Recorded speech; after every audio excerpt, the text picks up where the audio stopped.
ഏറ്റവും വിശ്വസ്തരെന്ന് കരുതിയവരിൽ നിന്ന് തന്നെയാണ് അടുത്തിടെ വലിയൊരു ചതി ദിയ കൃഷ്ണയ്ക്ക് സംഭവിച്ചത്. സഹോദരിമാരെ പോലെ കണ്ട് ദിയ ഒപ്പം കൂട്ടി ജോലി നൽകിയ 3 പെൺകുട്ടികളാണ് താരപുത്രിയെ കബളിപ്പിച്ച് ലക്ഷങ്ങൾ തട്ടിയെടുത്തത്. പണം നഷ്ടപ്പെട്ടു എന്നതിനപ്പുറം തന്റെ വിശ്വാസം മുതലെടുത്തു എന്നതാണ് ദിയയെ ഏറെ അലട്ടിയിരുന്നത്. കേസ് ദിയയും അച്ഛൻ കൃഷ്ണകുമാറിനും അനുകൂലമായാണ് മുന്നോട്ടു പോകുന്നത്. പെൺകുട്ടികൾക്ക് കോടതി ജാമ്യം നിഷേധിച്ചു. ഏറ്റവും സന്തോഷകരമായ ഇരിക്കേണ്ട സമയത്ത് മകൾ ഒരുപാട് വിഷമവും സ്ട്രെസ്സും അനുഭവിച്ചുവെന്നും ചില സമയങ്ങളിൽ തകർന്നിരിക്കുന്നത് കണ്ടിട്ടുണ്ടെന്നും കൃഷ്ണകുമാർ പുതിയ വീഡിയോയിൽ പറഞ്ഞു. കുറ്റക്കാരായ പെൺകുട്ടികൾ നൽകിയ കേസിൽ കൃഷ്ണകുമാറിനും ദിയയ്ക്കും കഴിഞ്ഞ ദിവസം കോടതി ജാമ്യം അനുവദിച്ചിരുന്നു. അഡീഷണൽ സെഷൻസ് കോർട്ടിൽ നിന്നാണ് ഇന്ന് വിധി വന്നത്. ഞങ്ങളുടെ കുടുംബം 1-1.5 ആഴ്ചയായി മുമ്പ് എന്ത് പറയാൻ ശ്രമിച്ചോ അതാണ് ഇന്ന് കോടതിയിൽ പറഞ്ഞത്.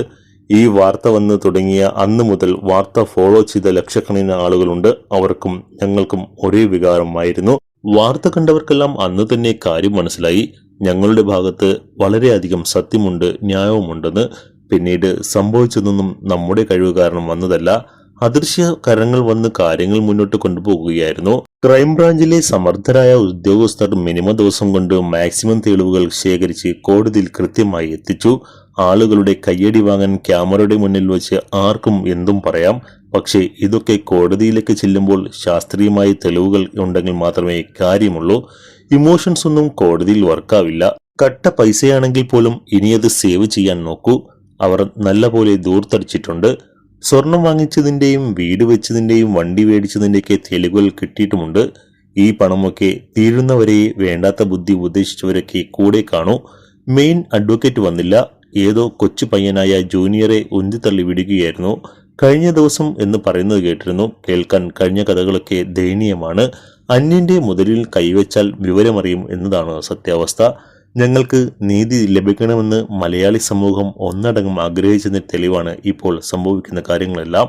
പ്രകൃതിക്ക് ഒരു തെറ്റും ശരിയുമുണ്ട്. എനിക്ക് അവരെ പോലീസ് സ്റ്റേഷനിലൊന്നും കയറ്റേണ്ട, എങ്ങനെയെങ്കിലും പറഞ്ഞു തീർക്കാമെന്ന് ഓസി പറയുന്നുണ്ടായിരുന്നു. അവളുടെ ചങ്ക് പൊട്ടിപ്പോയ നിമിഷങ്ങളായിരുന്നു അത്. ചില സമയത്ത് അവൾ വല്ലാതെ വേദനിച്ചിട്ടുണ്ട്. ഭയങ്കരമായി തകർന്ന സംഭവമായിരുന്നു. എന്റെ ഓഫീസിൽ വന്നിരുന്ന് ഓസി അത് പറഞ്ഞിട്ടുണ്ട്.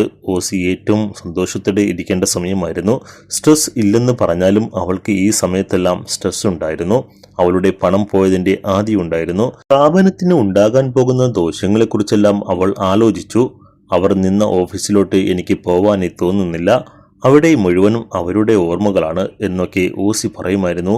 എനിക്ക് എല്ലാം മനസ്സിലാവുന്നുണ്ടായിരുന്നു. അതാണ് ഞാൻ ഓഫീസ് മാറാനും സ്റ്റാഫിനെ എടുക്കാനും തീരുമാനിച്ചത്. ഓസി വളരെ ഹാർഡ് വർക്കിങ്ങിലാണ്. അവൾ എല്ലാം തരണം ചെയ്യും.